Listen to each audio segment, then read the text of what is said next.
묵상기도 하심으로 새벽 예배를 시작하겠습니다. 하나님 감사합니다. 오늘도 우리에게 새날을 허락하시고 예배할 수 있는 은혜 주심을 감사합니다.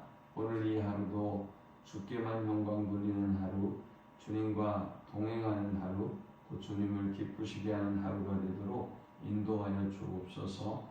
오늘도 험악한 세상 가운데 주의 백성들의 오가는 모든 발걸음을 안전하게 지켜주시고 하나님이 우리의 삶 가운데 함께 하시고 또 일하시는 세밀한 손길을 보게 하여 주옵소서. 오늘도 우리의 모든 인생의 짐과 문제들은 온전히 주께 맡겨드리오니 주님이 담당해 주시고 세상이 알 수 없는 크고 은밀한 방법들로 역사하시고 일하여 주옵소서. 예수님의 이름으로 기도합니다. 아멘. 찬송 264장 드리겠습니다. 정결하게 하는 셈이 나의 앞에 있도다. 성령께서 권고하심 죄 씻으라 하시네. 찬양하리 찬양하리 죽임당한 어린 양 주께 영광 돌리어라. 우리 죄를 씻어주셨네. 나의 가는 길이 좁고 내 뜻대로 안 돼도 모든 욕심 다 버리고 주만 따라가겠네. 찬양하리 찬양하리 죽임당한 어린 양 주께 영광 돌리어라. 우리 죄를 씻어주셨네. 나의 마음 제단 위에 불길같이 타올라 영원토록 찬양하며 주께 영광 돌리네. 찬양하리 찬양하리 죽임당한 어린 양 주께 영광 돌리어라. 우리 죄를 씻어주셨네. 한량없는 주의 은혜 나를 영접하셨네. 내가 지은 모든 죄와 범을 용서하셨네.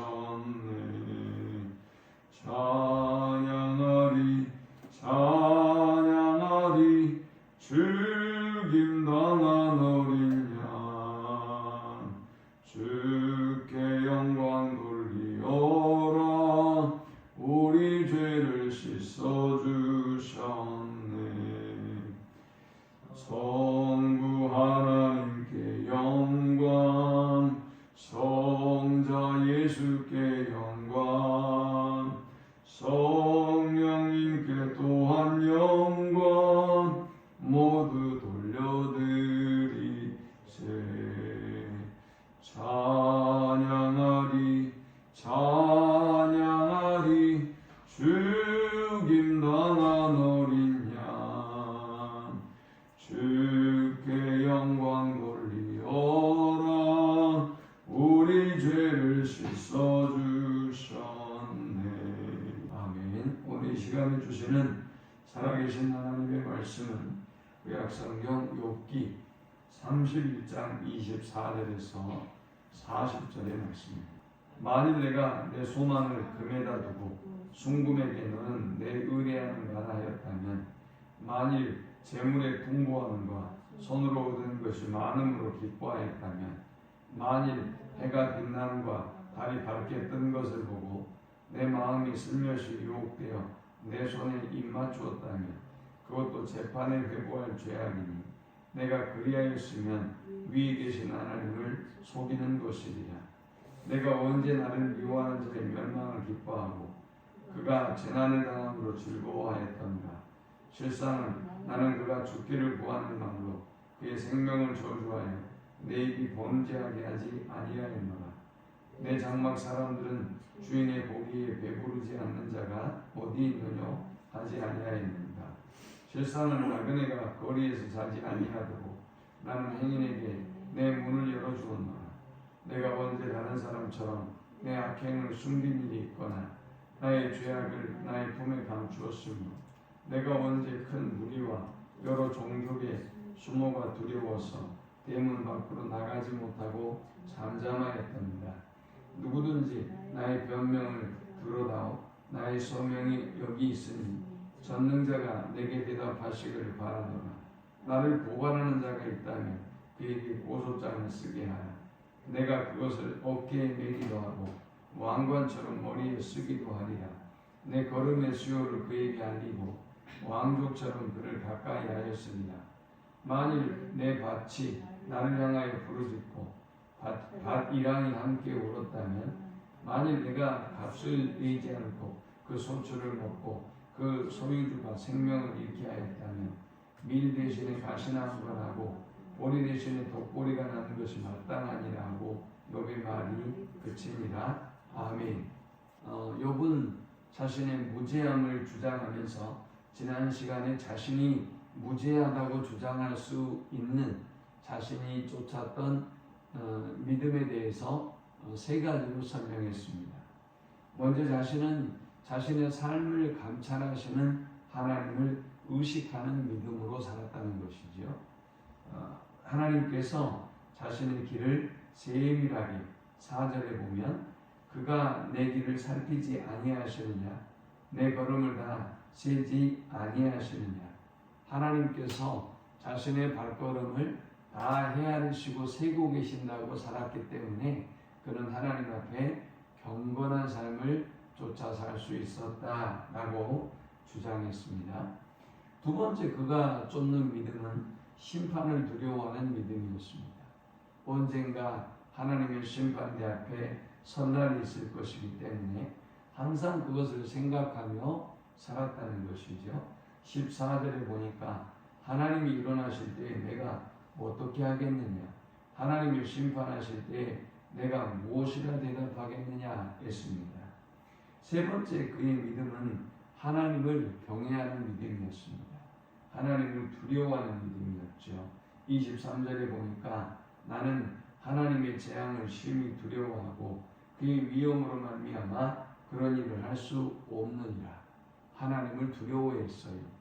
그러니 정리하고 종합해 보면 하나님의 섭리를 생각하고 또 하나님이 자신을 감찰하고 계신다, 세고 계신다는 것을 의식하고 또 하나님을 두려워하고 하나님의 심판대 앞에 선 날을 두려워하는 마음으로 살았기 때문에 그는 당연히 죄를 멀리하고 하나님이 기뻐하는 삶을 살 수밖에 없었던 것이지요. 이제 오늘 본문에 보면 욥이 자신의 삶 속에 이렇게 하나님을 의식하는 믿음의 삶을 살아가면서 삶 속에 어떤 실천적인 믿음의 삶을 살았는지를 보여줍니다. 먼저 첫 번째는 물질의 소망을 두지 않는 믿음이었습니다. 그는 물질의 소망을 둔 것이 아니라 하나님께 소망을 두었습니다. 24절에 만일 내가 내 소망을 금에다 두고 순금에게 너는 내 의뢰하는 바라 하였다면 만일 재물의 풍부함과 손으로 얻는 것이 많음으로 기뻐하였다면 만일 욥이 이랬다면 어땠을까요? 욥은 믿음을 버렸겠죠. 왜냐하면 지금 모든 걸 잃어버렸기 때문에 욥이 물질의 재물의 소망을 두었다면 그의 믿음은 지금 다 날아가 버리고 말았을 것입니다. 그러나 그는 물질보다 하나님께 소망을 두었고 이 물질은 하나님이 주신 축복이라고 하는 분명한 믿음의 고백이 있었기 때문에 흔들리지 않았던 것입니다. 두 번째 그의 삶은 우상을 멀리하고 하나님만 섬기는 믿음이었습니다.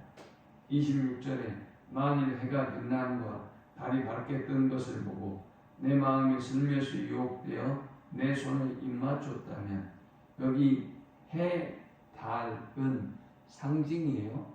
비유예요. 이 해, 달은 이방의 신을 이야기합니다.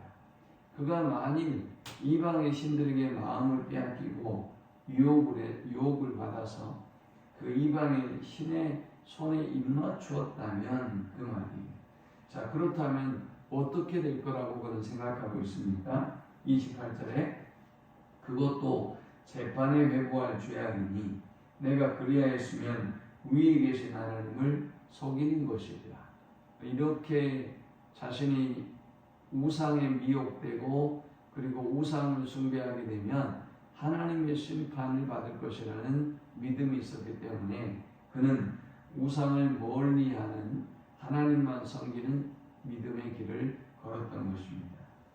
세 번째, 그의 믿음은 하나님의 말씀을 실천하는, 사랑을 실천하는 믿음이었습니다. 29절에 보니까 내가 언제 나를 미워하는 자의 멸망을 기뻐하고 그가 재난을 당함으로 즐거워하였던가. 실상은 나는 그가 죽기를 구하는 말로 그의 생명을 저주하여 내 입이 범죄하게 하지 아니하였노라 했습니다. 자신이 하나님의 말씀을 실천하는 삶을 살았다는 것입니다. 그러면서 악인들이 또 자신을 미워하고 핍박하는 사람들이 잘못되는 모습을 보면서 본인이 기뻐하지 않았다는 것입니다. 그러니까 그 말은 눈에는 눈, 이에는 이로 같지 아니하고 그들을 사랑하고 또 그들을 하나님의 말씀으로 대하려고 애를 썼다는 것이죠. 이것이 욥이 추구했던 믿음이었고 욥의 삶이었습니다. 오늘 이 하루도 그 대상의 누구든지 상대방이 나를 어떻게 대하는지와 관계없이 하나님의 말씀을 그들에게 실천하고 하나님의 사랑을 실천하는 믿음의 길을 걸어가는 우리 모두가 될 수 있기를 축원합니다. 네 번째, 그에게서 찾을 수 있는 믿음은 죄를 멀리하는 경건한 믿음입니다. 그는 33절에 보니까 내가 언제 다른 사람처럼 내 악행을 숨긴 일이 있거나 나의 죄악을 나의 품에 감추었으며 내가 언제 큰 무리와 여러 종족의 수모가 두려워서 대문 밖으로 나가지 못하고 잠잠하였던가 했습니다. 욥은 자신의 죄를 감추지 않았다는 것입니다.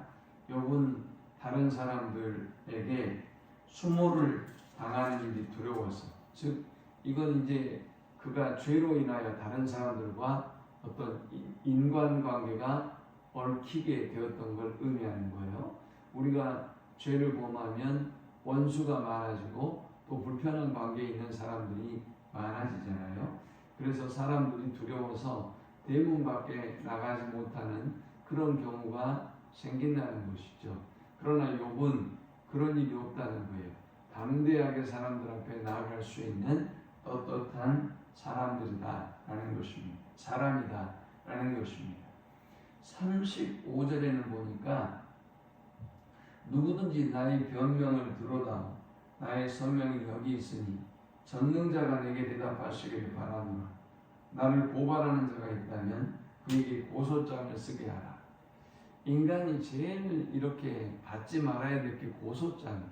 누군가 나를 고소해서 재판을 받는다고 한다면 그 순간부터 마음에 괴로움이 있는 것입니다. 그런데 욥이 이야기하는 거예요. 내가 무슨 죄가 있다면 나에게 어떤 그 죄를 발견했다면 누구든지 고소장을 써달라라는 것입니다. 이 고소장을 왜 써달라고 하는 것일까요? 36절과 37절에 보니까 그런 고소장을 무죄 증명서처럼 생각하고 있는 듯 보여요. 36절에 보면 내가 그것을 어깨에 메기도 하고 왕관처럼 머리에 쓰기도 하리라.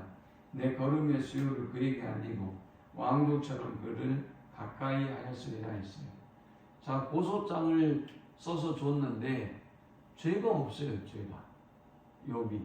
그러니 욥을 고소한다고 뭐라고 써보려고 하지만 오히려 그것이 고소장이 아니라 그의 무죄를 증명하는 증명서가 된다라는 것입니다. 그만큼 욥이 경건한 삶을 쫓았던 것입니다. 오늘 우리의 삶이 하나님의 말씀대로 순종하는 삶, 또 하나님이 기뻐하는 경건한 삶이 될 수 있기를 축원합니다.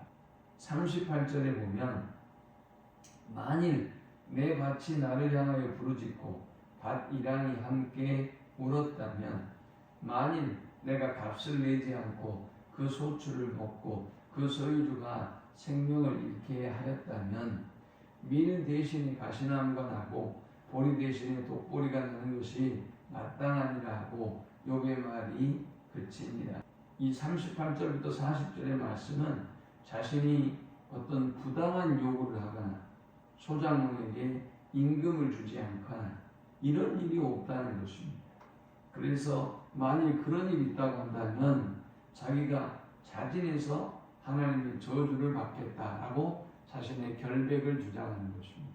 그러니까 욥이 얼마나 죄를 멀리하고 경건한 삶을 살려고 했는지 욥은 자신의 심정을 이렇게 토로해 내고 있는 것입니다.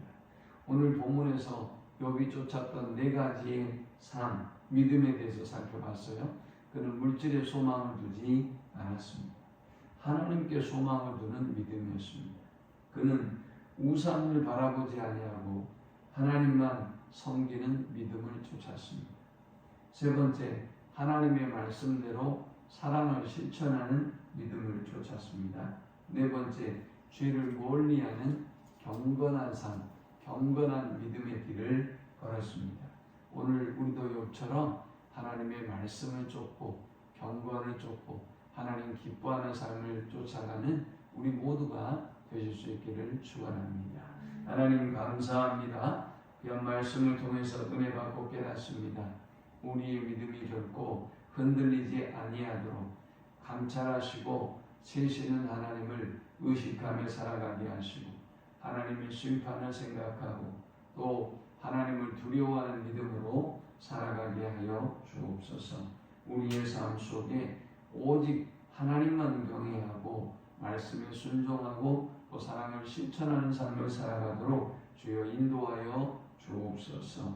우리를 향한 정죄와 판단의 말들이 오히려 칭찬의 말, 또 축복의 말이 되도록 하나님 우리를 붙잡아 주옵소서. 예수님의 이름으로 기도합니다.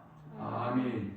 지금은 우리 주 예수 그리스도의 크신 은혜와 성부 하나님의 극진한 사랑과 성령의 인도고 교통 충만케 하시니 오늘 이 하루도 하나님 기뻐하는 경건한 믿음의 길을 걸어가기를 소망하는 모든 주의 백성들의 머리 위에 이제로부터 영원토록 함께 있을지어다.